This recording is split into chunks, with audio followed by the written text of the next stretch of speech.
રાજકોટ શહેરના ગાંધીગ્રામ પોલીસ સ્ટેશનમાં Phoenix assurance private limited કંપનીના એમડી છે ડૉક્ટર રશ્મિકાંત પટેલ દ્વારા ગુનો નોંધવામાં આવેલો છે.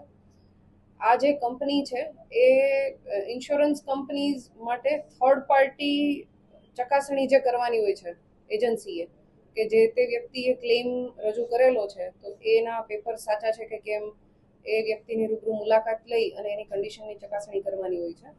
આ ફિનિક્સના જે એમડી છે રશ્મિકાંત પટેલ, એમના ધ્યાન પર આવેલ કે એમની પાસે ક્લેમ આઈસીઆઈસીઆઈ લોમ્બાર્ડ જનરલ ઇન્સ્યોરન્સમાં એક ક્લેમ મયુર છુંછાર નામના વ્યક્તિએ એક ક્લેમ રજૂ કરેલો હતો, જેમાં તેને પેરાલિસિસનો અટેક આવેલો એ પ્રકારના સારવારના કાગળો અને હોસ્પિટલની ફાઇલ રજૂ કરવામાં આવેલી હતી.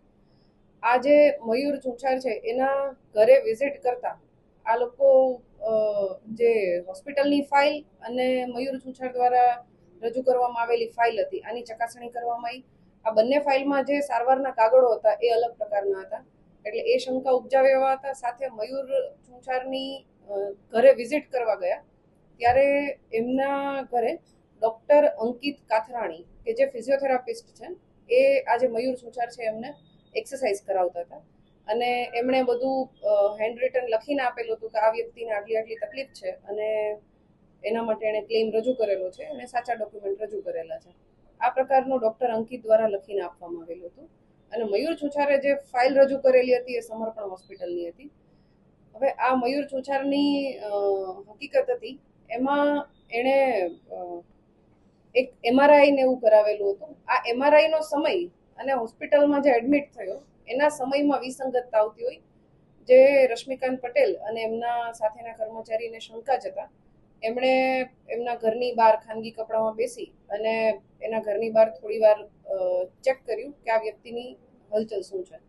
તો થોડી વાર પછી આ મયુર છુંછાર છે એ પોતાની જ બાઇક લઈ અને નીકળી અને એક જગ્યાએ ચાની કિટલીએ જઈ અને ચા બનાવવા લાગેલ. આના વિડીયોગ્રાફી વગેરે આ જે કંપની છે એના દ્વારા કરવામાં આવેલી હતી.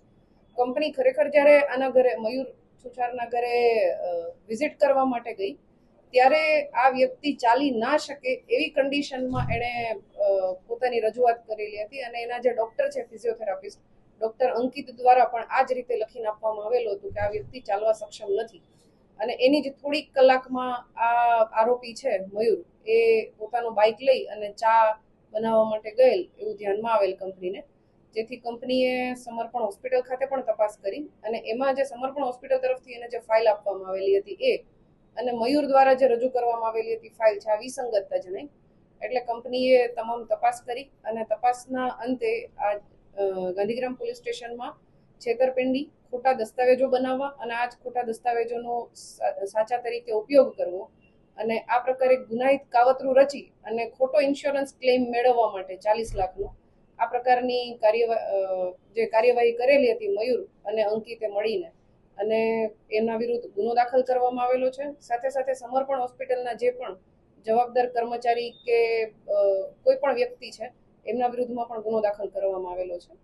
આ ગુનાની તપાસ છે અમારા ગાંધીગ્રામ પોલીસ સ્ટેશનના પીએસઆઈ એસએલ ગોહિલ કરી રહ્યા છે અને જે ડૉક્ટર અંકિત છે એને અટક કરવાની કાર્યવાહી હાલ ચાલુ છે.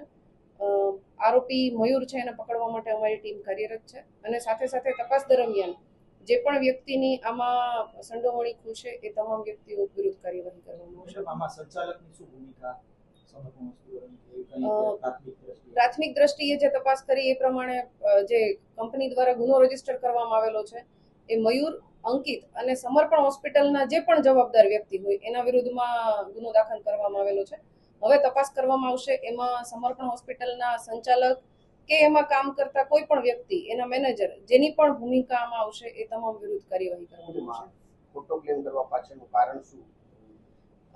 પ્રાથમિક દ્રષ્ટિએ જે જણાવ્યું છે એ પ્રમાણે આ મયુર છે એની ઉપર દેવું હતું અને પૈસા મેળવવા માટે થઈ અને આ ખોટો ક્લેમ કરવામાં આવેલો છે. ભૂતકાળમાં આવું કોઈ કૃત્ય અંકિત કે કોઈ દ્વારા આવું કરવામાં આવ્યું હોય? ગુનો ગઈકાલે રજીસ્ટર થયેલો છે. ગુનાની તપાસ ચાલુ છે. તપાસમાં જેમ જેમ આગળ વધશું એ રીતે ખ્યાલ આવશે કે આ વ્યક્તિ દ્વારા આ પ્રકારની કોઈ કાર્યવાહી કરવામાં આવી છે કે કેમ. હા, એમણે એક એમઆરઆઈ કરાવેલો હતો અને એ એમઆરઆઈની ડોક્યુમેન્ટ્સ જે થર્ડ પાર્ટી ચકાસણી કરે છે એજન્સી છે, એણે એમઆરઆઈના સહયોગ ઇમેજિંગ સેન્ટર છે ત્યાંના એમઆરઆઈના પેપર્સ રજૂ કરેલા હતા. પણ આ જે એજન્સી છે એણે સહયોગ ઇમેજિંગ સેન્ટરમાં સિવિલ રાજકોટમાં ચેક કર્યું તો આ પ્રકારનો કોઈ એમઆરઆઈ રાજકોટ સિવિલની સહયોગમાં થયેલો નહોતો. મતલબ કે આ જે એમઆરઆઈના પેપર્સ છે એ પણ આ જે આરોપીઓ છે એમના દ્વારા ખોટા બનાવવામાં આવેલા હતા. ફરિયાદમાં ઉલ્લેખ છે. તો તમે